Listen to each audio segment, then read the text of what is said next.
So, halimbawa po ay ang classroom ninyo ay itong A9.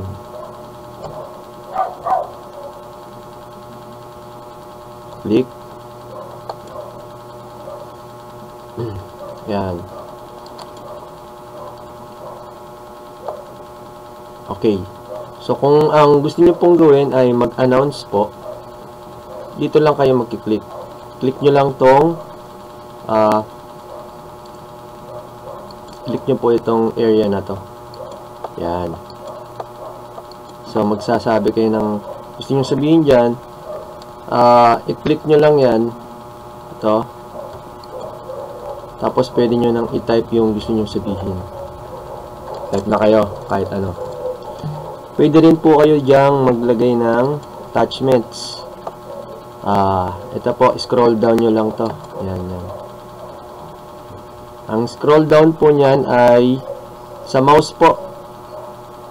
Yung mouse po ninyo, di ba, hawakan ninyo, press nyo lang, long press yung left click, di ba, left and right po yon. So, yung left click po, press nyo lang ng madiin, tapos saka nyo igalaw-galaw. Yan, maano nyo na yan. So, kung meron po kayong ilalagay dito na link, halimbawa po, maglalagay kayo ng video, pictures, kahit ano, pwede nyo i-attach. Ayan. Pwedeng file na Word, pwedeng video, pwedeng link sa YouTube, pwedeng link na ginawa ninyo para, halimbawa, yung link ay nasa Facebook, pwede makita yon. Pwede naman nasa Google Drive, nakasave doon, pwede nyo rin i-kunin. At, pag lumabas na po yun dito, ay ipopost nyo lang to. Pindutin nyo lang itong post. So, ganun lang po yan. Susundan nyo lang yung command. Halimbawa, dito, sample, Google Drive. Dito po sa Google Drive, meron po akong mga nagawa na. So, mas preferably po kung meron na kayong gawa. Kasi mas madali pong kumuha. Hindi na kayo magtatagal. Kuha lang kayo ng kuha. So, halimbawa po, maglalagay po ako ng pretest. So, ito po yung pretest. Halimbawa po, ito. Ayan, pre-enrollment form. Ito po. Halimbawa po ito. Insert. Isang click lang po, tapos insert. Ayan na. So, after nyo makita siya, click nyo yung post.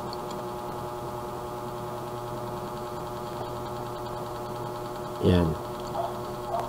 So, ngayon yung gawa nyo ito, ay pwede nyo siyang, kasi ganito po yan meron pong 4 na klase. So, isa pong, yung stream, dito po kayo nag-uusap, classwork, dito nyo lalagyan ng trabaho sila, people, kung sino-sino yung mga estudyante nyo, at yung grades nila.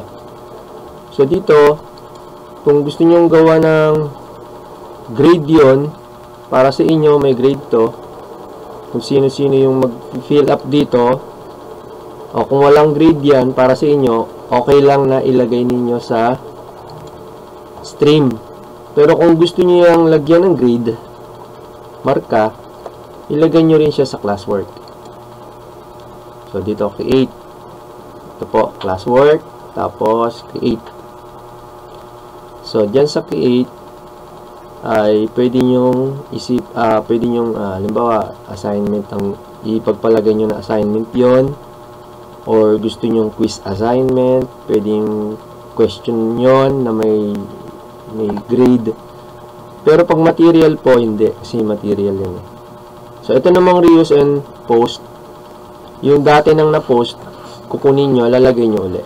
So, ito naman yung sa topic. Kung meron kayong nais na ibigay na bagong topic.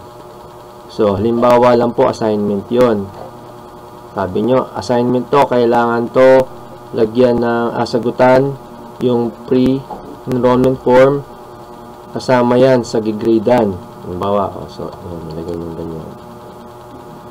So, lagay nyo yung title nun, halimbawa lang enrollment form. So, pre-enrollment form yung title ng assignment ninyo. So, bahala na kayo kung anong gusto nyo sabihin. Tapos, ipasok ninyo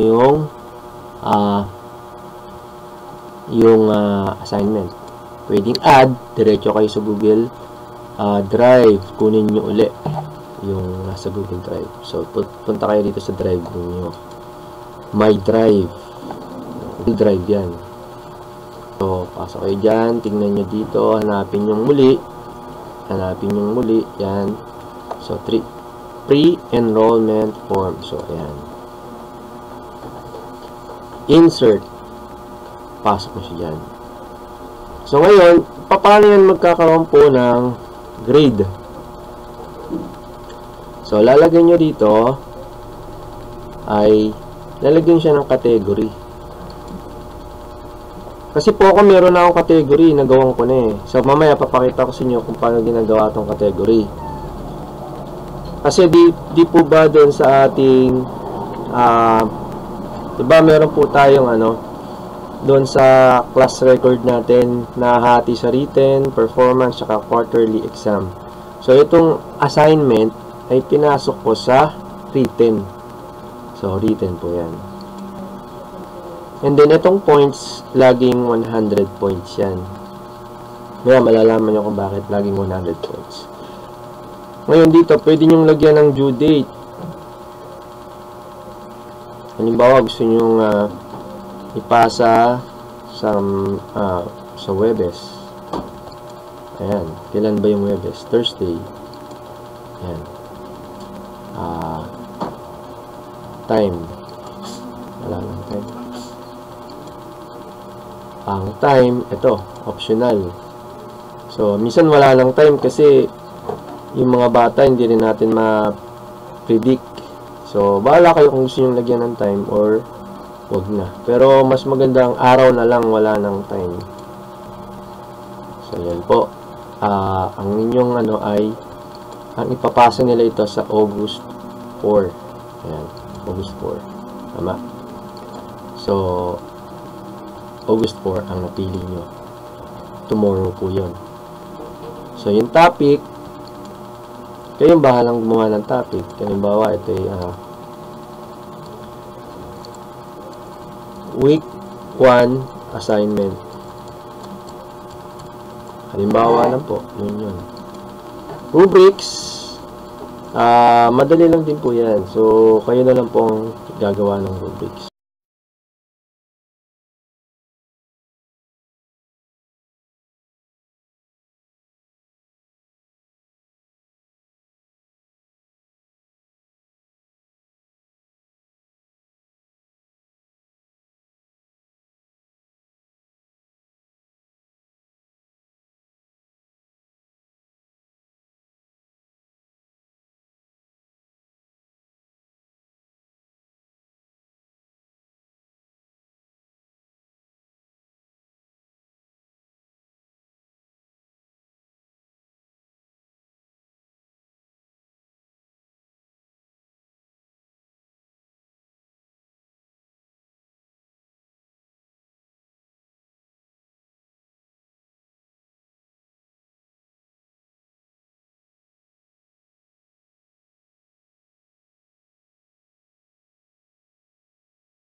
ito. So, now nakita po natin yung pre-enrollment form ay ginawa ninyong assignment. Ayan po. So, yung pre-enrollment form ay ginawa ninyong assignment. So, ito ay under written works. Okay. Categorized as written works. Ayan po. Kasi tatlo po yan. Isang written, performance, and quarterly exams. Okay. Pag okay na po yan, punta kayo dito. Pag wala kayong mapindot, kasi sisave nyo yan eh. Kailangan itaas nyo yan. Okay. Para lumabas yung pinakapindutan. Oops, nawala. Yan. So, assign nyo na po yan. No? Assign. Pag sinabing assign, pag kinlik nyo ito, ibig sabihin, pupunta na yung ginawa ninyong assignment, pupunta na po yan sa mga pages doon sa mga accounts ng mga estudyante nyo. So, assign. Yan na po. Assign.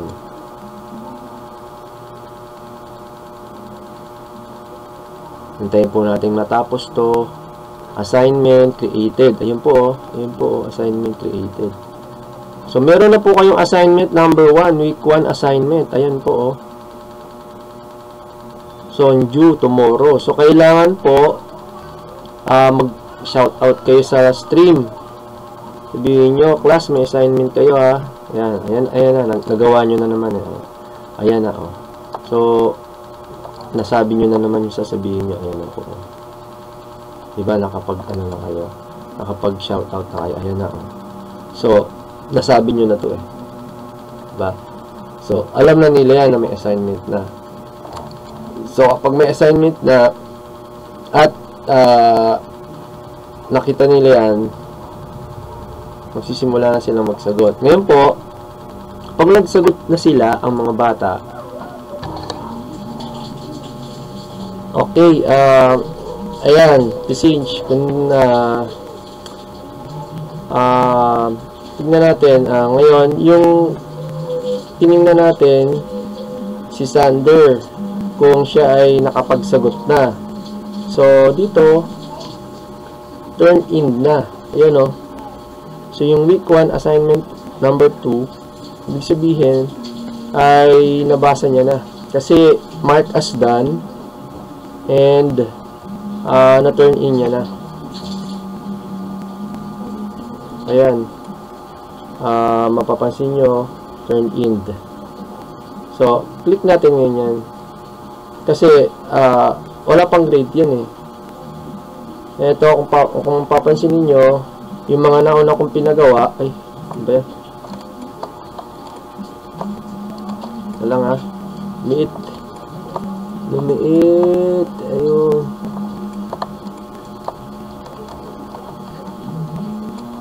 Kailang.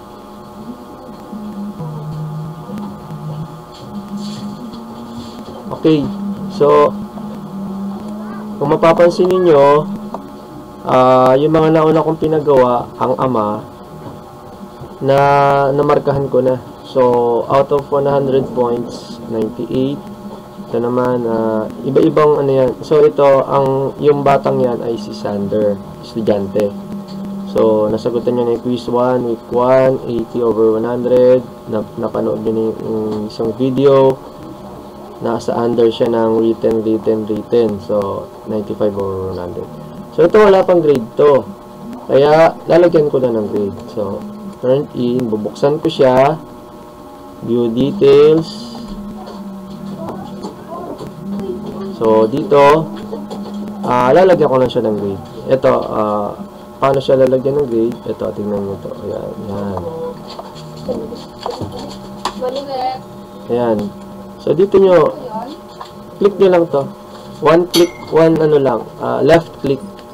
Click nyo lang, tatype nyo na yung gusto nyong grade sa ginawa niyang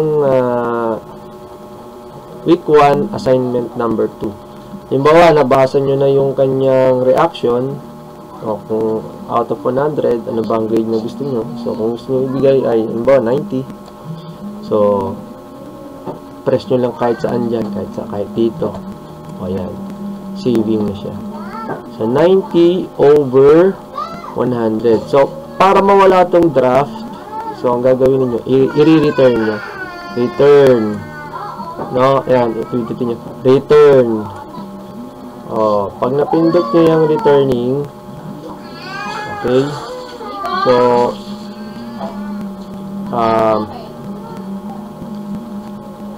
yan. Yan.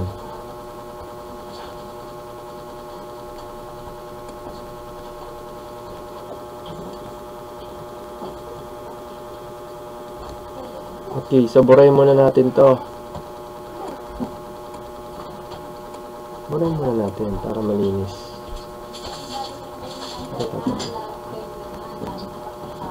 Yan. So, kung mapapansin po ninyo ay ang grade niya ay 90 over 100. Doon po sa assignment na yun. Pabalik po tayo sa pinaka-harap. Yan. Punta tayo sa grades.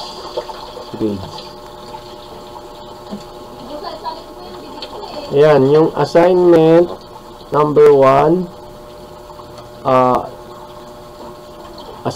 week 1, assignment number 2, meron na graded na. Ito po, mapapansin ninyo, ay graded na si Sander. Ibig sabihin, na-gradean nyo na.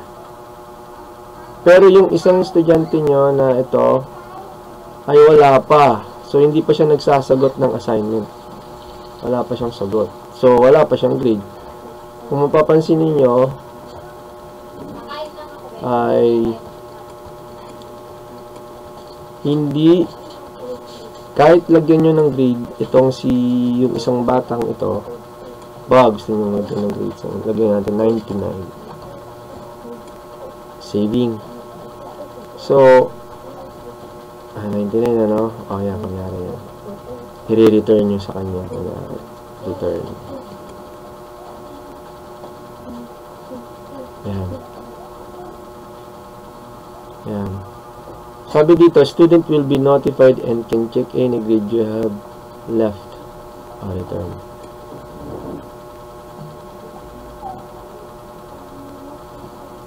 Kung mapapansin po ninyo, ay binigyan nyo siya ng grade na 99 kahit hindi pa siya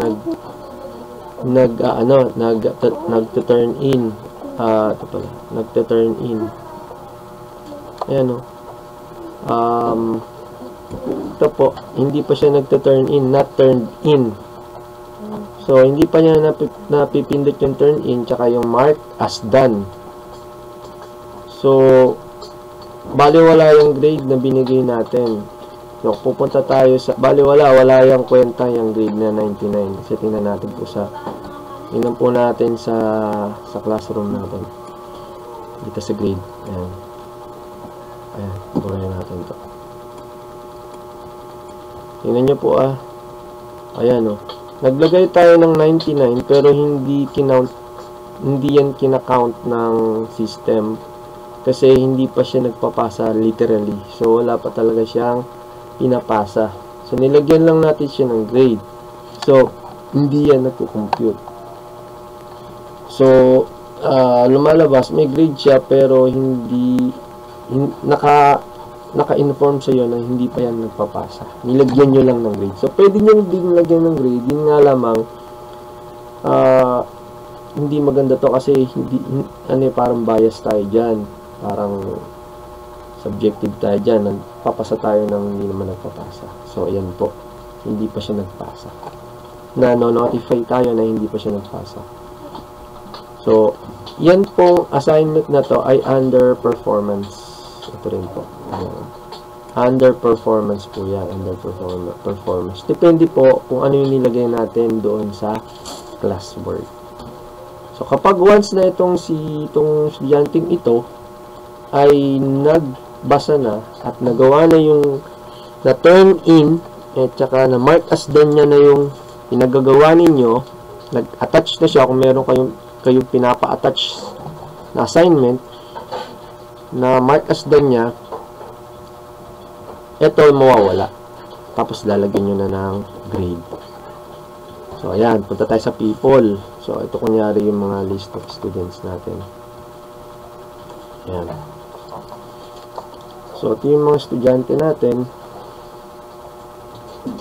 Alamin natin kung sino yung nangunguna. So, as of now, ito yung nangunguna. Si Mary Ann. Kasi nilalagyan natin ng grade kahit hindi pa nagpapasa. Pero pwede naman natin yung i-edit kung gusto natin. O, halimbawa, view submission. Tingnan natin kung nagpasa na. Kasi, tingnan natin, no file attached. So, wala pa. Hindi pa siya nagte-turn in. Meaning, wala pa siyang ginagawang action dun sa assignment. Week 1, assignment number 2.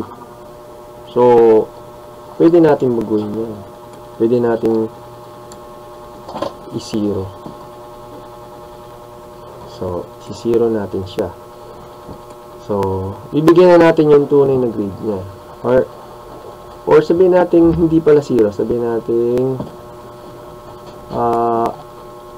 75. Kasi di ba 70 yung binibigyan natin pagka hindi gumagawa. So, 70. Bigyan natin siya ng 70. So, yun po yung grade niya. Punta po tayo ngayon sa grades. Yan. Okay. So, view, submission. Yun, 70. Ngayon lang nagbago. Okay. Yan. Yun na, 70. Tanggalin natin ito para hindi magulo. Tanggalin din natin yan. Balik tayo dun sa grades. Ayun, 70. So, 70 yung binigay yung grade. Ito po yung 70. So, 70 yung binigay yung grade. No? Kasi hindi naman siya nag-turn in. So, ito, hindi na siya nag-turn in. Binigyan natin. Sige, sabihin natin.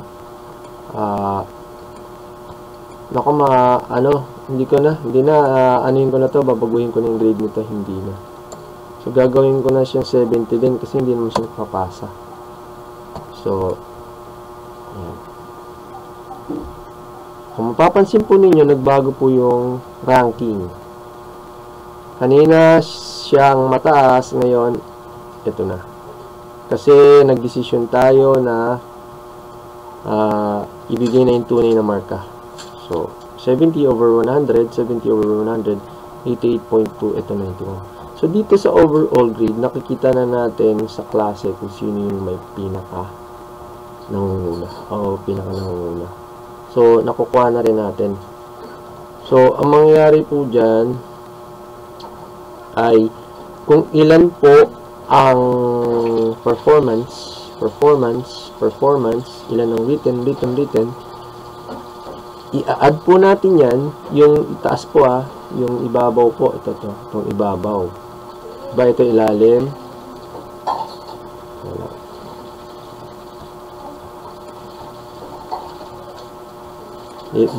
Di po ba ito yung ibabaw? Yan. Yan. Tapos yung ilalim niya, yung over 100. So, yung ibabaw po, yan, mga ibabaw, yung numerator, i-add po natin yan. Lahat ng performance. So, ito. Yan. Yan.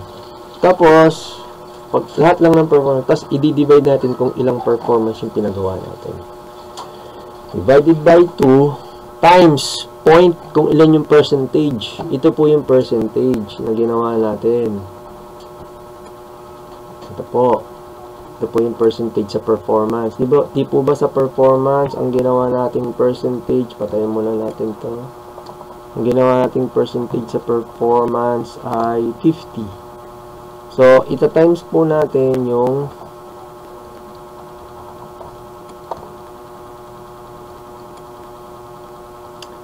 ito, performance.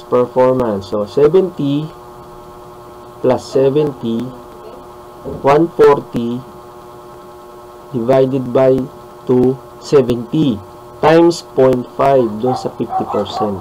So, yun po yung magiging grade niya sa performance. Nakuha niyo po. So, yun po yung magiging grade niya sa performance. 70 plus another performance 70 equals 140 divided by 2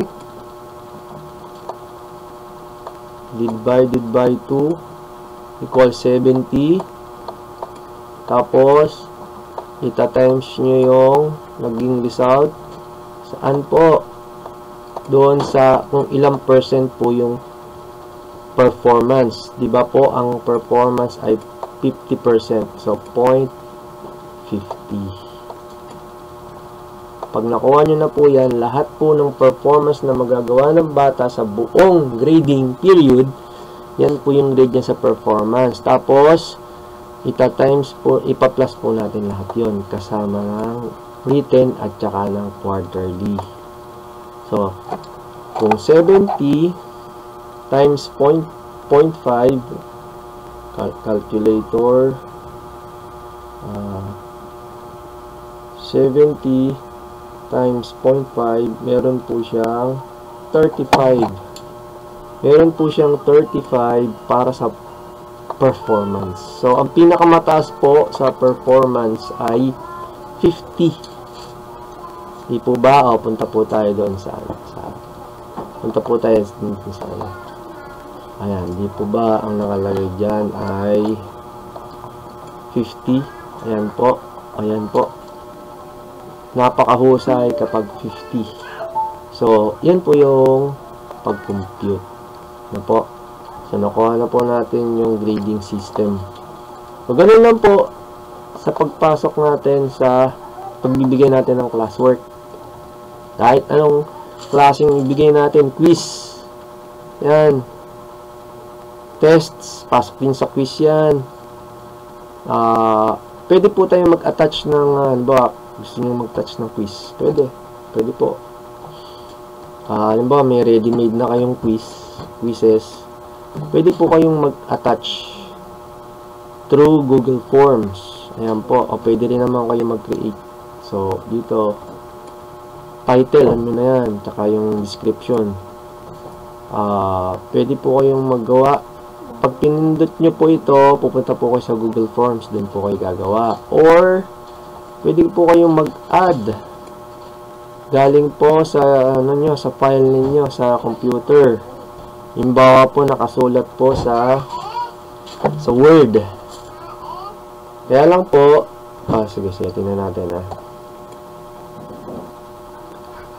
sige, ito tayo sa upload, browse. Yan. Meron po kayong test. Ito tayo sa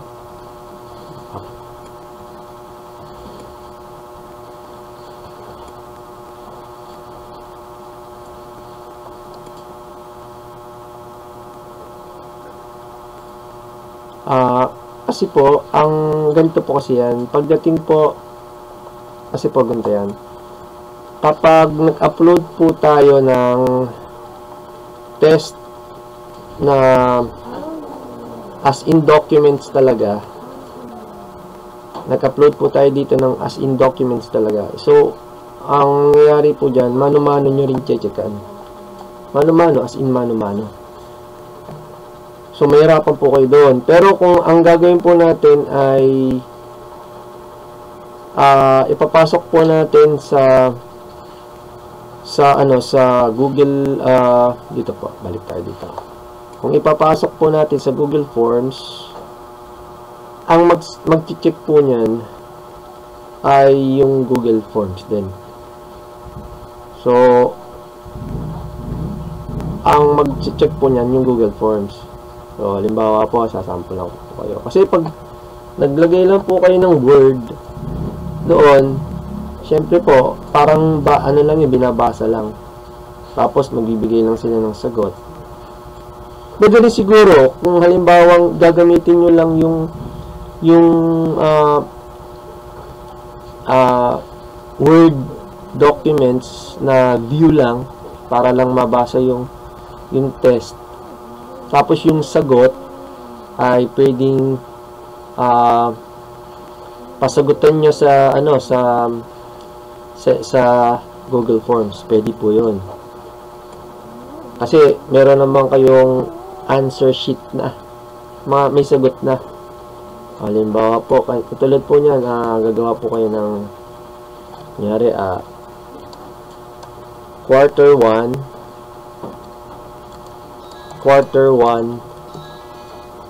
exam. Ayan. So, kayo nang bahala. Answer sheet lang po ito. So, halimbawa, ang test nila ay na-attach na natin. Kunyari, ang test nila ay ito tayo sa desktop. Kunyari, yung test nila ay eto. Hanap tayo ng test.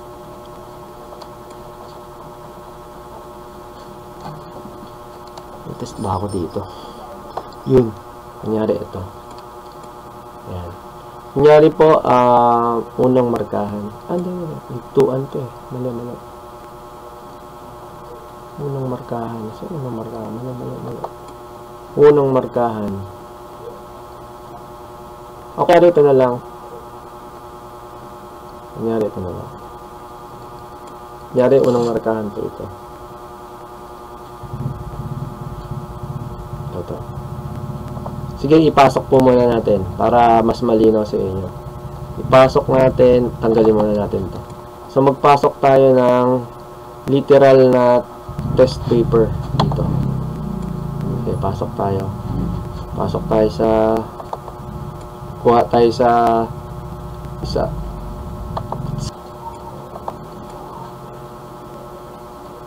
Yan. So, yun nga. Tests. Nasaan yung test? Unang markahan. Yan. So, pasok natin kung yan. Ayan na po So, pumasok na. Ayan. Students can view the file. So, ayan. Tingnan nyo po. Ayan. So, i-click natin. Buksan natin.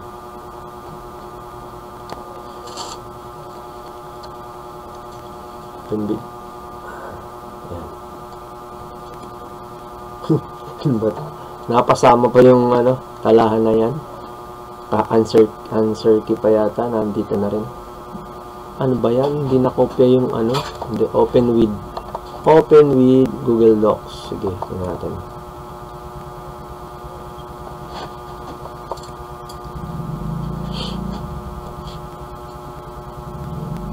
Sabog-sabog yata ito pag dito.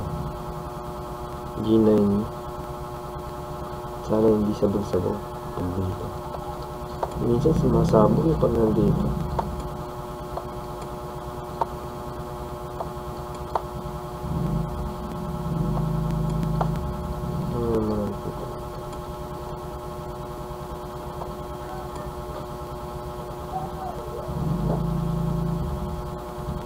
Hindi nga nakakopya So yung laman noong ito, yun lang ang problema pag mag-insert tayo ng mga ginawa na natin.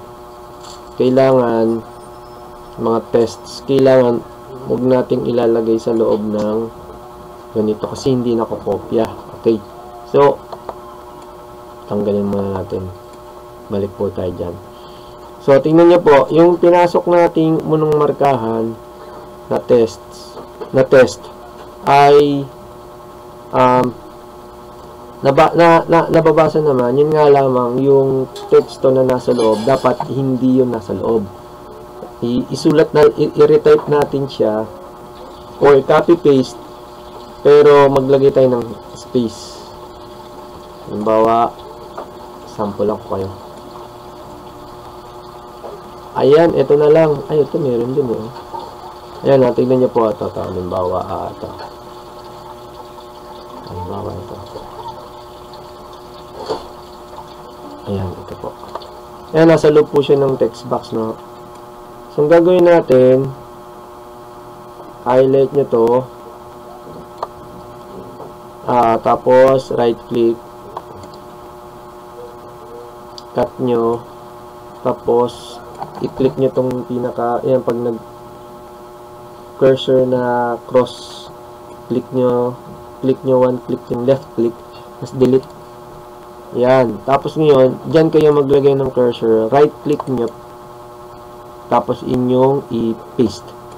So, yan na po yung pinaka-teksto. Gawin nyo na lang, i-highlight nyo na lang, tapos lagyan nyo ng ibang kulay para yan na yung pinaka-teksto. Yan. Tapos, lagyan nyo na lang ng italicize. Tapos, lagyan nyo ng parang quotation mark. Para yan po yung pinaka-reading text. Kasi, yan, makukopya na po yan. Sample po natin. Save natin muna kasi hindi yan makukopya kapag hindi nakasave. Ayan. So, nasave na po natin. Lalagay natin siya sa desktop para doon natin hanapin. Ito, desktop ko. Ayan po. Desktop. Ayan. O, yun. Yun sa labas. Okay. Okay. So, close na natin to.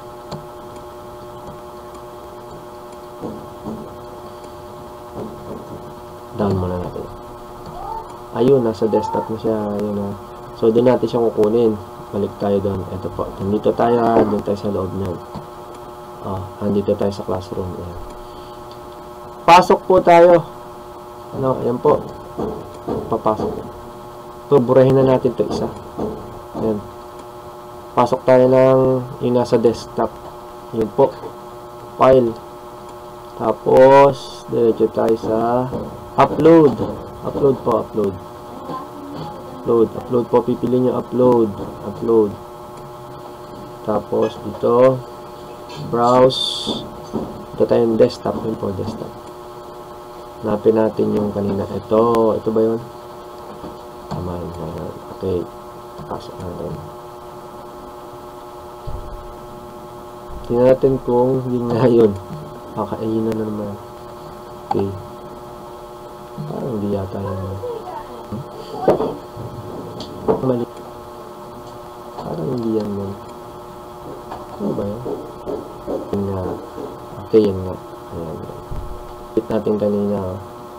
Ayan. So, kung mapapansin po ninyo, ay reading text lang siya. Ano po? So, binabasa lang. Yan po, no? So, basa-basa lang. Hindi pwedeng sagutan yan ng mga bata. So,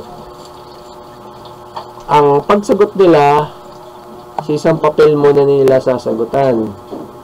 Di po ba? So, number 1, A, number 2, B. Tapos,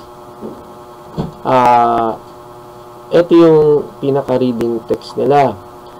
Dito naman sila magsasagot sa blank answer sheet. Parang ito yung answer sheet ninyo. So, quarter 1, exam 1. So, yun yung kanina. So, question number 1, lagyan nyo na lang ng Q number 1. Yung add option, ilan bang option yung meron? A, B, C, D. So, diba? A, diba? A, tapos, ito po ay multiple choice. B, ito naman, C, tama, hanggang D. So, D, tama po, hanggang D. Tapos, dito po, kung papansin ninyo, ayan po, sa question number 1, halimbawa, lagyan natin Roman numeral. Roman numeral 1. Roman numeral 1, question number 1. So, test 1, question number 1.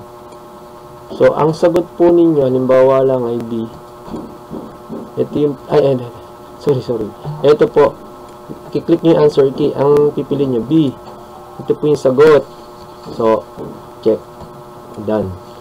So, para po sa test 1, question number 1, ang answer po ay letter B. Punta naman po tayo sa test 1, question number 2. Click nyo lang po ito para magkaroon po tayo ng panibagong lalagyanan para po sa test 1, question number 2. Ito po. Test 1 pa rin, pero number 2 na. Ayan po. 2. So, ang choices naman dyan ay, ang tamang sagot naman dyan ay, ano naman? Halimbawa, sabihin natin D. Buray na po natin yung D. Po. Ayan.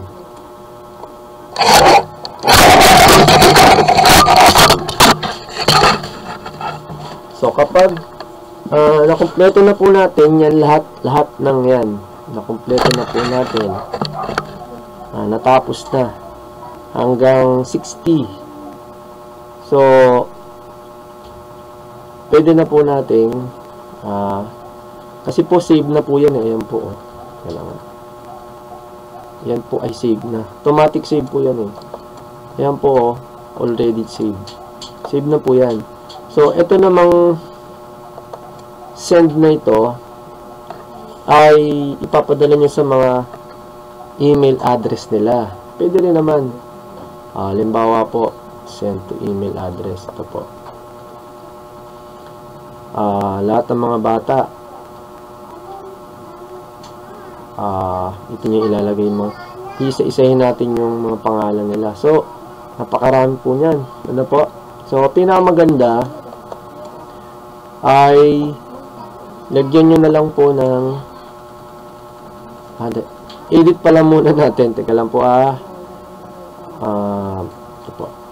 Bago nila masagutan itong form na to is ilagyan po muna natin ng final editing yung answer sheet na ito. So, collect email. So, mag-i-email muna sila. Ipapasok muna nila yung email address nila bago.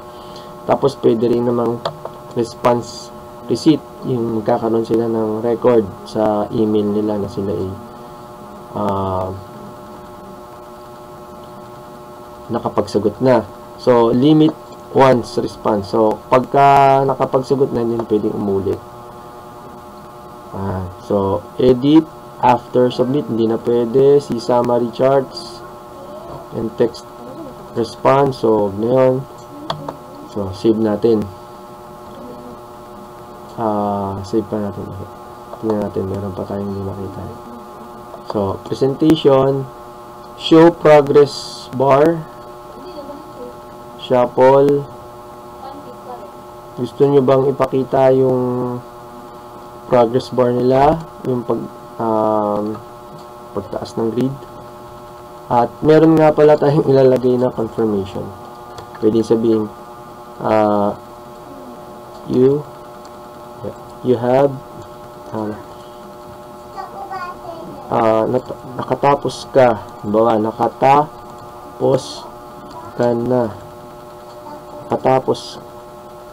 Nakatapos ka na sa pagsusulit. Yan. Bawa, yun ang sinabi nyo. Tapos, ito.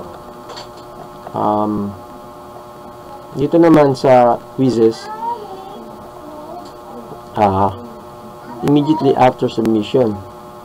Kung gusto nyo maipakita agad yung grade after submission, pwede nyo i-click to. Or, later na lang after nyo ma-check. Kasi minsan, kailangan nyo muna i-check. So, missed questions, correct answers. Respondent, student can see missed questions. Pwede rin naman kung gusto nyo maipakita kung saan sila nagkamali. Yan. Mas maganda o yan, meron ganyan. Okay na po. So, halimbawa po, naka 1 to 30 na po tayo na tanong. Lagyan na po natin ito ng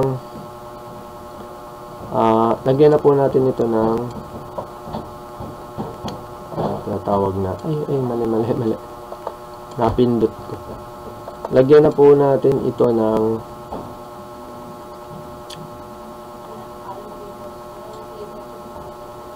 huwag na lang dyan. So, okay na po yan. Save na po yan, ha. Save na. Ibig sabihin, nasa drive na po yan. Okay, good. So, labas na po tayo dyan. Tanggalin natin ito. So, yung answer sheet po nila ay nasa drive. So, paano po sila magsasagot? No? Pwede nyo pong i-add dito yung answer sheet. So, puntahan po natin sa Google Drive. Ito yung Drive. Tapos, hanapin natin yung ginawa nating answer sheet kanina.